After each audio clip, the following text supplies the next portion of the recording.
Hey Kev, let's follow this trail over here. This looks like there might be something waiting down there. All right. Hey, wait a minute. Do you hear that? Yeah, I thought it was just me. What the heck is that?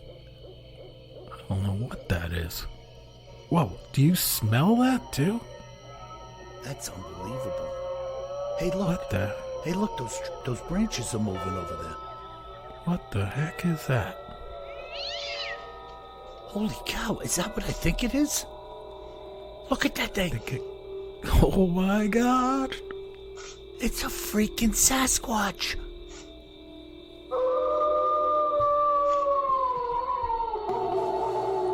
Welcome to the Bigfoot Terror in the Woods Sightings and Encounters podcast. My name is W.J. Sheehan, author of the series of books Bigfoot Terror in the Woods Sightings and Encounters, all of which are available, 10 volumes, at Amazon in paperback and ebook and Kindle format.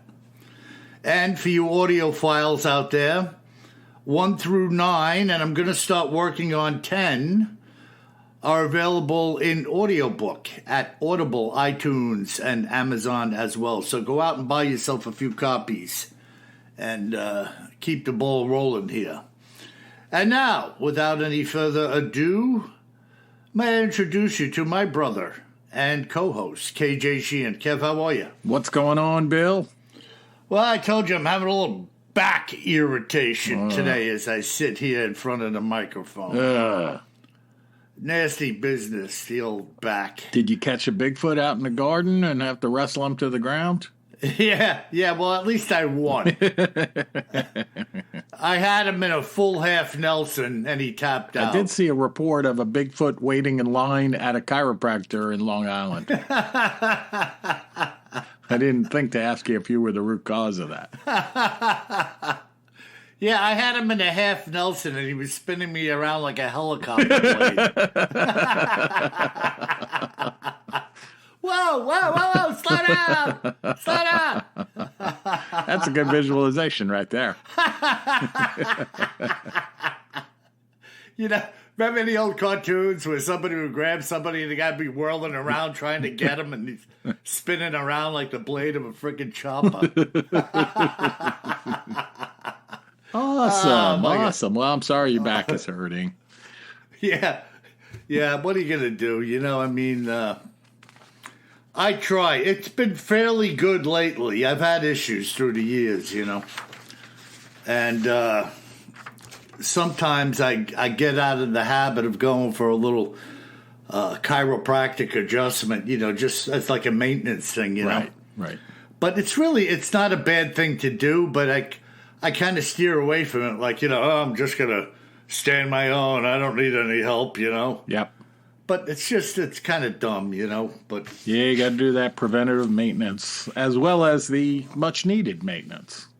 Yeah. So here we are. So what do we got, bro, today in a Cryptids in the News and Other Oddities segment? Well, you mentioned something about this a few episodes ago, just not covering it, but you just mentioned it while we were doing another story that was from the skies. And I hadn't heard of this, and I was like, you know what? I got to take a look at that. And it's pretty darn interesting. And this is the rumored or documented UFO crash at Southhaven Park on Long Island. Oh, yeah. Okay, yes. Interesting. So because you know a little bit about this, you know, you'll definitely have to chime in. But I found a lot of different stories about it online. And it basically happened, right, in 1992. And folks, Southhaven Park is out on the eastern part of Long Island in Suffolk County. Not the very tip of Long Island, more out at the meaty eastern part before the forks split. And I guess it's a county park, right, Bill? Yeah, it's a county park, and it's actually in the town of Yaphank. All right. And the Carmen's River, is it the Carmen's? I think it's the Carmen's River runs down through the park. There's a lake, a set of controlled falls. You know, what do they call that? Like not a sluiceway, but where they have the board only allowing a little bit of water to go off at a time. Yep. and that flows out into the Great South Bay. And it's a great spot over there where a lot of people rent kayaks and paddle down the Carmens. You know, it's a beautiful, beautiful I was going to say, area. it had to be like 40 years ago that I remember going canoeing on that lake there. It was beautiful. Yeah, it's just a neat place. You know, a lot of people. There's barbecue areas in there, some baseball fields, and a lot of woods. So, we used to go in there a bit. And Danny, my buddy Danny, fishes in the lake all the time. Okay, cool. So, go ahead. Yeah, so this particular story, came from Long Island UFO Fiber Network. And the article was in the South Shore Press, which I guess is a newspaper down on the South Shore of Long Island, or at least was in 1992. And they say that a local investigative group that had been researching accounts of identified objects, unidentified objects in the sky on Long Island for the past 5 years released a report with photos and videotape that claims an alien spacecraft crashed into a remote area of Southhaven Park just before Thanksgiving in 1992. So it happened at 7 o'clock at night on November 24th, 1992. And now I'm thinking, Bill, I was living in Arizona back then, so that's probably why I never heard of it. Didn't make it across to Arizona. We had enough weird stuff going on in Arizona that we didn't have to go and look to other states. You didn't have to come to Yaphank for weirdness. Yaphank to hear about this. We had our own weird stuff going on back there. But you know, the gentleman who is quoted often in here is a gentleman named John Ford, who was a founder of Long Island UFO Network, and so some of the quotes come from him, which is pretty good. He said, "We knew that something crashed into the park that night, and we have bit by bit been able to finally put the picture together." So, you know, and Southhaven is close to a big highway called Sunrise Highway. And, you know, he wrote that several motorists who were traveling along Sunrise Highway that evening contacted his organization and described what they thought was a plane that was going down into the park. And many local residents whose homes border Southhaven report that they heard loud rumbling sounds and saw strange lights. Eyewitness accounts have confirmed that a fire was reported immediately after. In addition, the roads around Southhaven Park were blocked off to travel by county and park police. And the next day, and for a few days later, the park was completely closed to the public. Yeah. One local resident who lives near the park said that for a 5 to 6 day period after the incident, his house experienced numerous power surges, and the phone would ring strangely without anyone on the other end. Wow, and that's freaking weird. Yeah, and this is the old days, you know, relative old days of phones where they were, you know, powered to ring. You know what I mean? The old princess phone hanging on the wall. So if there's something going on with the grid, you could have some weird stuff go on with your phone too, you know. Yeah, but may I say, this thing came down in what I would call the back end of the park. Right. Like well into the woods. Yes. There ain't no power poles or anything when you walk around in there. Okay. It's just woods and dirt trails for like people or horses. All right. So, really, if you see the lay of the land, folks, of this park, the only power poles are really out on the main drag. There's a couple of roads that border it. And power comes into like the ranger station. And there's a little building out front where you can rent a canoe, rent a rowboat, get a pass. And the power goes there. But beyond there ain't nothing. There's no lighting. There's nothing going back.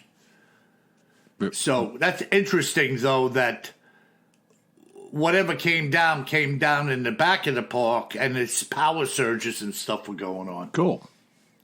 So, So another gentleman interviewed said, I ride horses in the park, so I'm pretty familiar with the activities there, said the 45-year-old man who requested anonymity, easy for me to say, because of the sensitive nature of his job. He put in the quote inside parentheses is, they would fire me if they thought I believed in flying saucers. Mm-hmm. And for the next few days, there were a lot of military helicopters going over the park, and I couldn't get in. So this is the guy that was riding horses. And records show that Southhaven Park was definitely closed between November 25th and 28th, according to park officials. And they say it was closed that week, the officials say, because it was reserved for duck hunting. Yeah. Yeah. Although some of the area fire departments were initially called with this report of a crash, they were turned back, and the fire was handled by the federally controlled Brookhaven National Lab Fire Department. Yeah. Now, let me tell you this, man. I'm going to give you a little background on this. It's going to rattle your cage. A number of years after this event happened, Kev, you know I was working for a major trucking company. Yeah. And part of my route was in the laboratory. Brookhaven National Lab, which folks, you know, if you don't know Brookhaven National Lab or BNL, it's one of the largest and earliest federal labs that was doing all kinds of research, you know, nuclear research, etc. Right. They had a small, I don't know if they still do, Bill, but they had a small nuclear reactor out there. Yeah, they do. Building 750, actually, was the reactor building. Oh. And so I had free range of the laboratory doing what I was doing. I could walk anywhere. I could go anywhere. I knew a lot of people in there. And one day I went into the fire department, knowing what had happened in the park years earlier. And I ran the question by the chief as to what happened and, you know, do you have any records of going in there? So he pulls out this big, log book right in front of me. I mean, it was like just a big binder with a hardcover and a lot of pages you could flip through, like a giant ledger book. Mm-hmm. And he said, "No, we got no record of being in there at all." Oh, that's funny. It is funny. But you see, oh, what a tangled web we weave when first we try to deceive. So, you know, like you just said, the story was the outside fire department was thwarted from entering, and only the federal fire department from the laboratory was allowed to go in. And here this individual is telling me they never went there. Yeah. I don't know anything about what you're talking about. Crazy. It's just bizarre. You know, what does it mean? I don't know, but it's just bizarre that, you know, the nonsense that goes on. You just can't get straight information. Yep. But go ahead, Kevin. Yeah, so this gentleman, Ford, went into the park after, you know, a week later when he could get in, a week after the reported crash. And he said we found an area that was burned out with some of the trees bent over. A section looked like it had been plowed over by machinery, but two things were of particular interest to Ford. He said he was getting higher than normal radiation readings in the area, higher than the typical background radiation that you'd find. And then this part's weird. I'm not sure what to make of it. He said, and the fence line in that area had no magnetic reading. And he went on to explain that metal fences maintain a magnetic charge from the earth. I have no idea about that, but maybe a very slight magnetic charge, you know. But he says something had stripped away the magnetic charge from the fence. And then, after the crash, weeks after, he received a videotape from some folks that were also anonymous. And he says, I can't say where I got it from because these people who supplied the tape are afraid that the government will go after them. And because of the poor quality of the tape, Ford has been working with video specialists to try to enhance the quality of the picture and produce stills. The video, a copy of which was given to South Shore Press, shows many people examining a bright reddish metallic type object about 4 square feet that appears to be emitting a white cloudy gas, and a hissing sound can be heard. A sight and sound that resembles dry ice that has been exposed to warmer temperatures. And the next shot shows what appears to be a person trying to lift up a body near a tree, but the poor quality of film makes positive identification just simply impossible. And in the final scene, 3 uniformed men wearing dark jackets and rounded caps, similar to a SWAT team, are seen placing large shiny spread, similar to Mylar, over something on the ground. So, that's probably one of those thermal blankets, I would guess. Something to that effect. Yeah. Things are happening fast, and the guy who took the shots doesn't want to be too obvious and confesses that it's hard to get people to come forward and admit what they've seen. Yeah.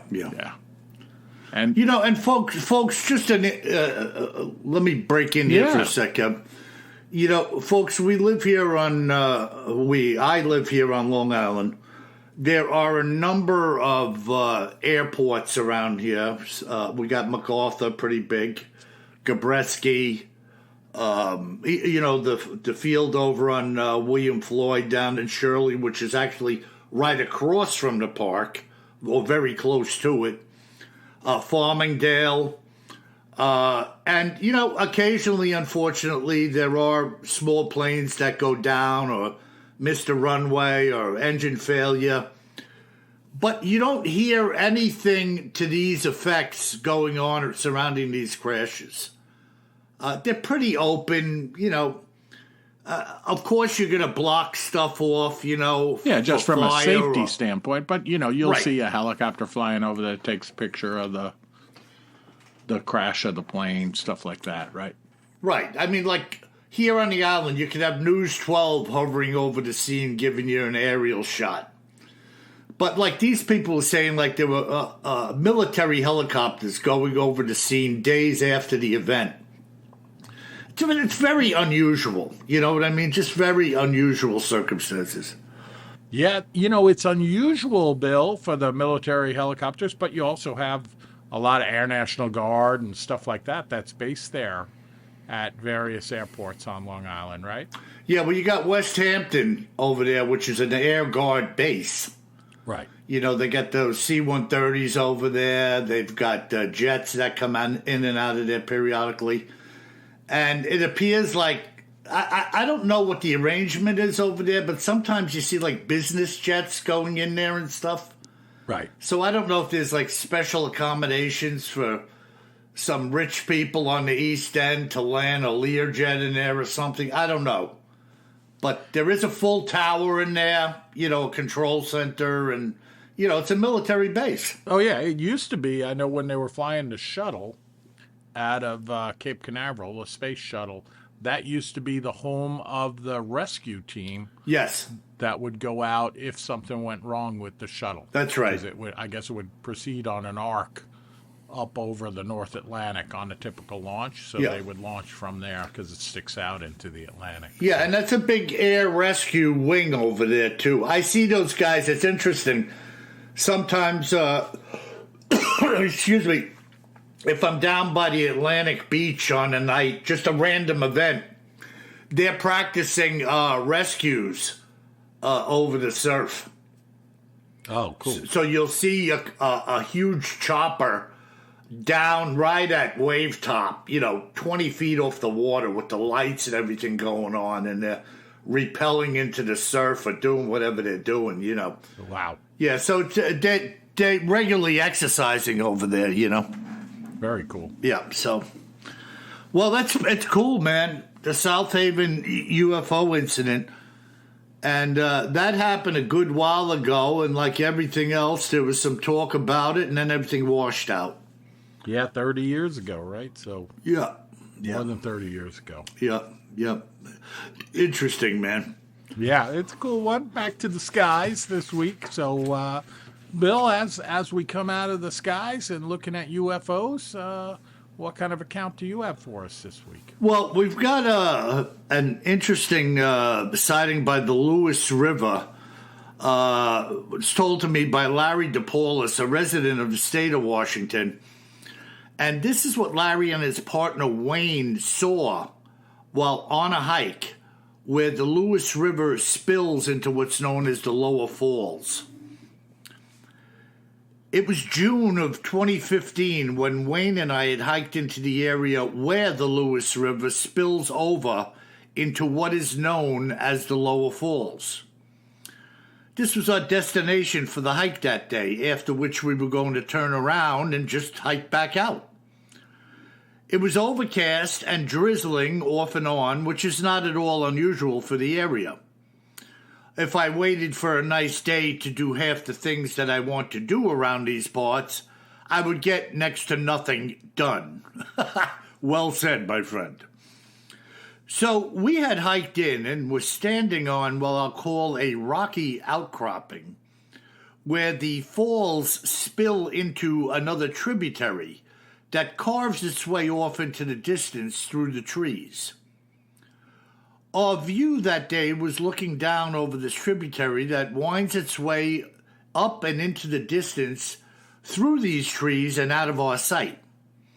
The distant mountains were shrouded in fog, and the river was bordered heavily by pines and brush, most of which comes hard up against the river's sides.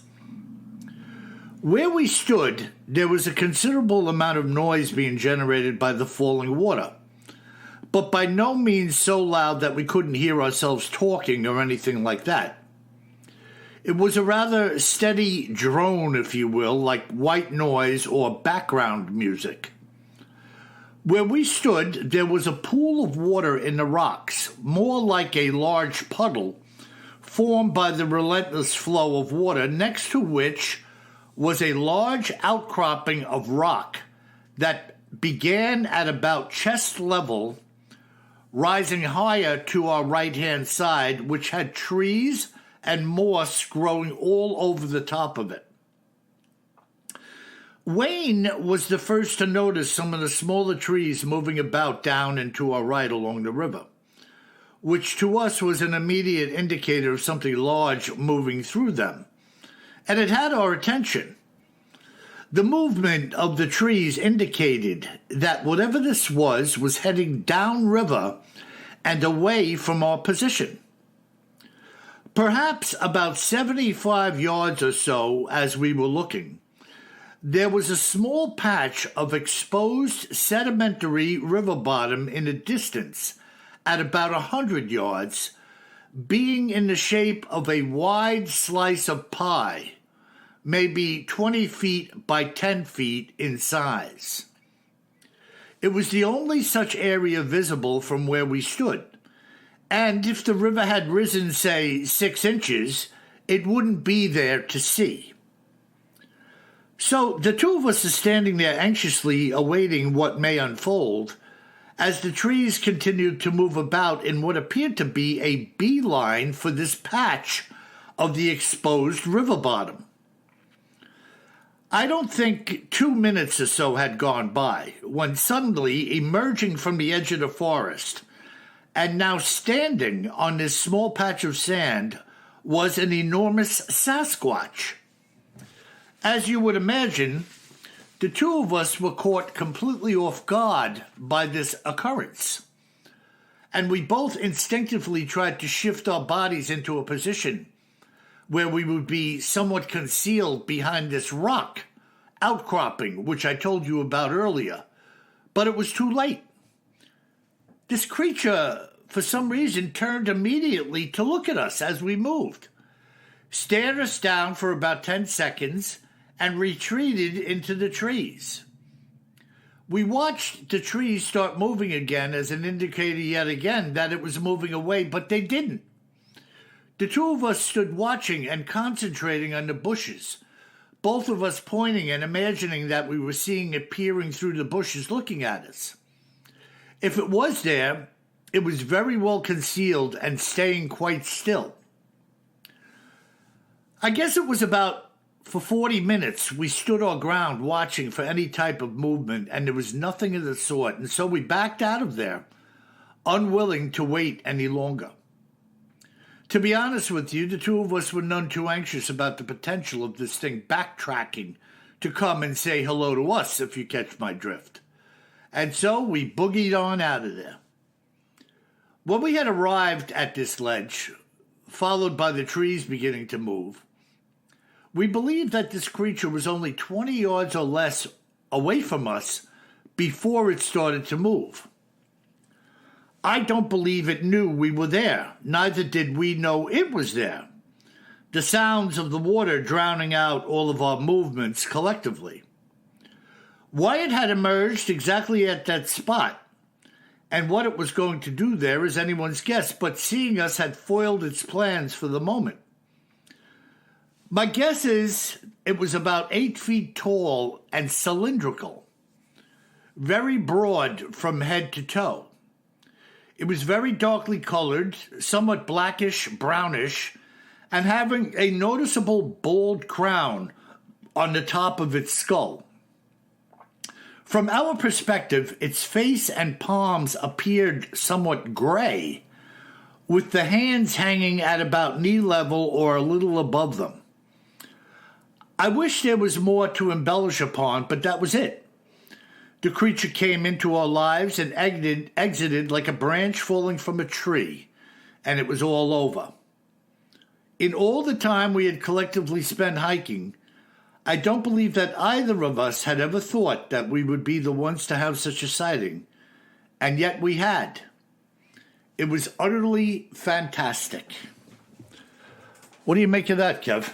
Well, they got a pretty close look at its face, huh? Yeah, I mean, what was he saying, about 70 yards or something? Yeah, but you could see the gray of the face. And grayish-looking skin on the face and the hands. Yeah, I mean, well, and yet another sighting of the hairy man in, the rural Northwest near a river, Yeah, they obviously, you find water, you find life. Yep. This is no amazing fact here. Everything needs water. There's fish, there's clams, there's all kinds of stuff, including lush undergrowth when you get near any body of water. Yep. So, like Kev, when you were up salmon fishing and all of those lush plants were there that the bears can eat and stuff. Oh, yeah. Protein-rich plants, kind of like a lettuce, but, different up in Alaska. Yeah, lettuce, celery-like. Sedge, I think they call it. Sedge, yeah, that's it. We ate some. Like, our guide was like, try it. I was like, yeah, it's pretty good. It's better than kale. So, interesting, Nothing crazy, but as crazy as it can be just seeing a Sasquatch. Oh, yeah. But again, a pair of very experienced hikers, a lot of folks write in, right, Bill? And they say, how do I see one? How do I see one of these? And the way you see them is you have to be out there with them, right, where they're going to be. Right. You're not going to just go out there one day, not likely at least, and run into a Bigfoot your first hike out in the woods. You may. You may, but it's not likely. The old beginner's luck, right? Yeah, true. But, that really is luck. Like the woman, I don't think we ever did this. One day we'll get to it. But I had this woman, I think she was on 95 going north, New Hampshire, Vermont. I forget where it was. She had this bugger run across the highway in the middle of the night, right in front of her. Just like a deer would, Kev, like, whoa, but it was a Bigfoot. Yeah. And so just that It definitely happens. Yeah, just that easy. We've seen some of the videotapes of it, police reports where there's one sighting, I think I covered it, where the troopers are going down the road and their dash cam picks up something. Looks like a Bigfoot running across the road in front of them. Yeah, and when you hear about these things, folks, these critters can move. Oh, yeah. I mean, they are like a freaking flash covering, the highway going across, including leaping or jumping or whatever else they have to do. They can really boogie. So, I told you before, Kev, I was watching a deer in my yard a number of weeks ago. Something spooked him. And these things in a few bounds, boing, boing, boing, they went like 50 yards. I'd like see it him was jump nothing. over a big fence, like 6-foot fence. Yeah, just bang. Boink, right over. Yeah. So there you have it, man. Lewis River Falls in Washington. Very cool account. Yep. Very cool account. All right. Well, it's time for some listener mail, Belle, and we're going to cover a couple this week. And I will warn you ahead of time, one of the emails is quite critical of us. Oh, that's nice. I like critics. So I don't want to suppress that because, there are some valid points made. But, it is critical, and I do want to let our listeners know that even critical emails will be read occasionally, once every 6 or 7 years. So our first one is more on the fun side. So Dave from Boston writes in, and the subject is multiple choice. And he has attached a picture, okay, of a hairy man appearing in like a jungle. So, and it says, and it's a very high resolution picture, very clear, not fuzzy, etc. And it says, so is this picture one of the following? Letter A, an actual picture of Gigantopithecus captured in the wild. Or letter B, a rare photo from one of the last remaining rainforest cafes in upstate New York. And he says, thought you guys would enjoy. I think we screwed ourselves because my 6-year-old wants us to come here for dinner whenever we go out, but it's an 8-hour drive from our house in the Boston area. Wow. Yeah. Can't go, Dave, I think you did screw yourself. Can't go here for lunch. Not on a regular basis. How about Mickey D's? Exactly. All right, Bill, you ready? Yeah. So now we don't want to be too harsh on this person because they are a fan. Yeah. So this is Ross. And he writes in, just a quick message to communicate my surprise and disappointment at your judgment of the giant story from Cryptid in the News from this week's episode. So this was the story, Bill, that I covered from Pennsylvania. Yep. Okay. Besides the hundreds of accounts of giants being found in mounds throughout the United States, among other places, the giants are in the Bible, gentlemen. Not only is the irony of Sasquatch evangelists like yourselves doubting the historic existence of giants very bitter, but you're sort of being hypocritical in your criticism considering your apparent devotion to Christianity. All right. So, and then he goes on and says, the fact that you could not find the story in the modern New York Times website is hardly evidence of it never being there. Do you know how many UFO debunking articles you could previously find in the archives that were of this once revered rag? He's referring to the New York Times. Yeah, once revered rag. Once revered, sorry. Yeah. I used to be able to talk. Yeah. and now they are the very publication legitimizing the same phenomena. Mm-hmm. And he says, you guys are pretty cocky and simple-minded sometimes. Well, thank you for the compliment. At least it's only sometimes. And overstep your boundaries of expertise. Well, we do that on a regular basis. I have no expertise in this. And I have said outright, I'm no expert. So I have no where's he coming from, I have a podcast. Uh-huh. And I have a browser on the internet. Although I do wear a burnished brass badge that says expert and a cowboy hat. He says, consider the wiser phrase of I don't know when judging the authenticity of other unexplained and unrecognized phenomena, Sasquatch being one of them. I believe humility is a very Christian principle.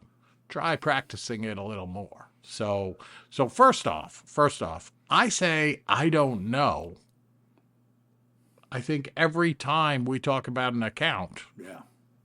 So again, Ross, I'm not defending myself, but I definitely do not know any of this stuff to be fact or fiction. I don't know. Yeah. I haven't seen the Bigfoot. Yeah, and frankly, You know what I mean? I don't know where this cat is coming from. He sounds angry to me.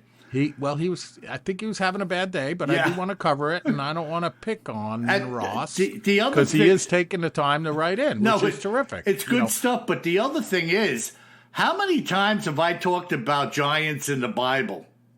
No, I know. And by the way, he may not be listening to us. No, and very importantly, this story from Pennsylvania that I covered in Cryptids in the News and Other Oddities, I was not sure about that story. Yeah. Not about giants. Yeah. Yeah. Okay, so, and I'm sorry, Ross, if I didn't make that clear, but I was commenting on that story. Yeah, and yeah. You can argue with me about that story. That's fine. I'm not mad, because I don't know.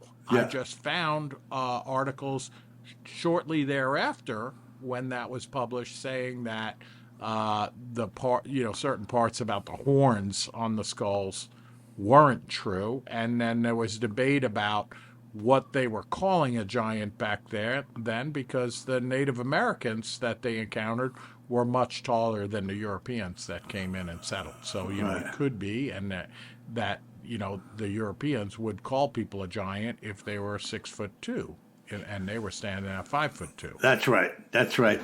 And listen, I am 150% a believer that many giants have been uncovered in digs around the world, and they're scurried away or have disappeared. Yeah. I am definitely of that conspiratorial ilk, where I believe they have been found and dug up, and they're being kept, away from prying eyes. So, yep. I'm not quite there, but I know that there are a lot of other history of giant bones being found that seem viable. And I've covered some of them. So Ross, I'm glad you wrote in. I'm sorry that we made you angry. That's not what it's about. And I will definitely try to say I don't know more often when I don't know, because I don't know. I don't know right now, honestly. But Kev, you're spoiling the fun. Can't we say another story that'll make somebody else angry? Well, of course. We have the right to do that. Oh, my God. Well, it's the nature of the beast, It's all good. It's all good. Yeah. I mean, it's fine. So let's rock and roll. And, folks, thank you for writing in. Another good podcast in the books, Bill. And I want to thank everyone for those 5-star reviews. If you haven't given us one lately, please hit us up with a 5-star review. It's virtually the only means we have of attracting new listeners to the podcast. And by getting new listeners, we're able to stay on schedule and continue to publish on a weekly basis. So. Yeah, and folks, remember, if you're out there walking around the Lewis Falls, or maybe somewhere in Alabama, the Big Thicket, you best remember one thing. Always carry more gun than you think you're going to need. Sleep tight.